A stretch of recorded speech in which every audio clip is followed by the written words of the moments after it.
Une vidéo particulièrement émouvante, notre amie Nathalie a posté il y a une heure ou deux, une vidéo dans laquelle on voit une chorale probablement d'une école juive en Hongrie, dans la ville de Munkacs.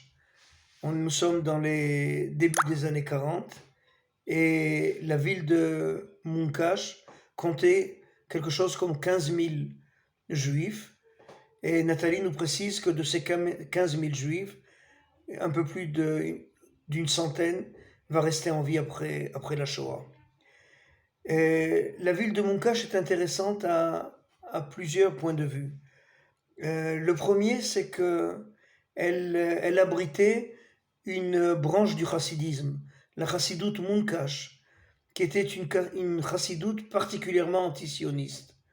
Vous savez peut-être, mes amis, que dans le Talmud, il y a un Mahamar, un article qui s'intitule Shalosh Tashuvuot, les trois serments.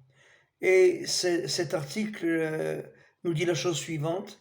Au lendemain de la destruction du Second Temple, alors que les Juifs s'apprêtaient à sortir dans un exil qui ne se termine toujours pas, alors Dieu aurait fait prêter aux Juifs deux serments. Et le troisième, c'est Dieu qui exige des nations de lui promettre, de lui jurer quelque chose. Alors les Juifs, à quoi doivent-ils prêter serment? Premièrement, de ne jamais essayer de retourner en Israël, la halot bechoma, de retourner en Israël en masse. C'est-à-dire maintenant vous devez être en exil. Si parmi vous quelques-uns veulent rentrer en Israël ou quoi, c'est permis. Mais de faire ça de manière organisée, de faire ça de manière euh, institutionnalisée, cet article-là nous dit que c'est interdit. Le deuxième article, la deuxième exigence de la divinité, de la providence divine, nous dit que les Juifs ne doivent pas se rebeller contre les nations durant leur exil. Et le troisième serment, c'est Dieu qui exige des nations de ne pas trop persécuter le peuple juif durant son exil aussi. Alors chacun considérera la Shoah comme il le voudra. Alors vous comprenez que pour beaucoup d'entre nous, ce serment-là n'a pas été respecté par les nations. Mais en 1917 va euh, apparaître un événement tout à fait hors du commun. Le ministre britannique des Affaires étrangères, Lord Balfour, va annoncer que le gouvernement de Sa Gracieuse Majesté voit d'un œil favorable l'établissement d'un foyer national juif en Eretz Israël.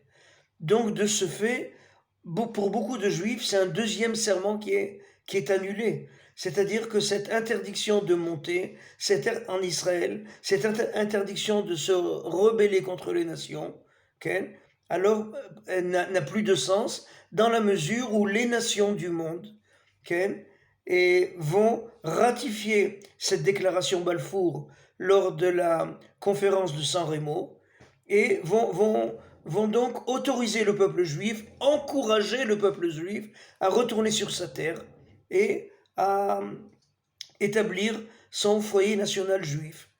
Alors si je dis qu'une grande partie du judaïsme va donc acclamer cette déclaration Balfour, ça ne va pas être du tout le cas pour notre chassidoute Munkacs.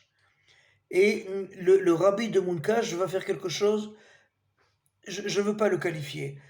Vous connaissez peut-être, pour ceux qui seront familiarisés avec la grammaire yiddish, ce qui n'est pas mon cas, alors vous devez savoir que en yiddish, on utilise énormément la lettre Ein. En général, c'est pour donner davantage d'intonation aux voyelles. Okay? Et, le, et le rabbi de Munkacs va prendre le nom de Balfour. Okay? Alors essayez d'imaginer, pour ceux d'entre vous qui parlent hébreu, Balfour, ça s'écrit Bet Lamed, Bal, et par la suite, Four, P, Vavresh. Alors notre rabbi de Munkacs va introduire un Ein après la lettre P. Alors de Baal, on va prononcer Baal, et entre le P et le Vav et le Resh, après le P, de nouveau, il va introduire la lettre Ein. Alors vous comprenez très très bien que lorsque le rabbi de Munkacs rappelle Balfour, il le prononce Baal Peor. Et le Baal Péor, mes amis, était une divinité moabite à l'époque de la Bible, et c'était une divinité particulièrement odieuse. Et sans vouloir faire de mauvais jeu de mots, le culte de cette divinité-là était de faire ses besoins devant la statue du Baal Péor. Une divinité donc tout à fait dégoûtante, tout à fait repoussante.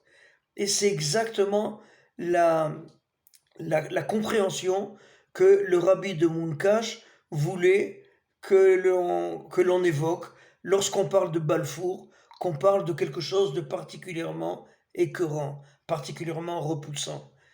Et, et, et c'est très dommage. C'est très dommage cet avis regrettable va être exprimé justement par un rabbin de cette chassidoute Balfour, le Rav Taertel. Et le Rav Taertel, mes amis, en pleine Shoah, en pleine extermination, en pleine poursuite, va écrire un livre remarquable qui s'appelle Em Abanim Smecha. Dans ce livre, mes amis, le Rav Taertel va se révolter contre l'aveuglement des dirigeants ultra-orthodoxes juifs qui n'ont pas reconnu, qui n'ont pas répondu à l'appel du retour en Eretz Israël, avec les sionistes ou sans les sionistes. Et il considère que ce refus-là est directement responsable de la mort de tellement d'innocents. Et le Rav Taertel, mes amis, va écrire cet ouvrage tout à fait remarquable qui comprend des centaines de références et il va l'écrire dans des conditions, il est dans une cave, il se cache, il n'a aucun livre à sa disposition. Toutes les références du Rav Taertel sont des références de mémoire. Et pratiquement aujourd'hui, lorsque des rabbins relisent ce livre, il vous dit il n'y a pratiquement aucune erreur. Des centaines de références, des centaines de citations, tout de mémoire. Mes amis, mais malheureusement, le Rav Taertel ne survivra pas à la Shoah et il va mourir lors d'un convoi qui l'amènera de Auschwitz à Mauthausen. Et voilà, c'était quelques mots sur la ville de Munkash, sur le juif de Munkash.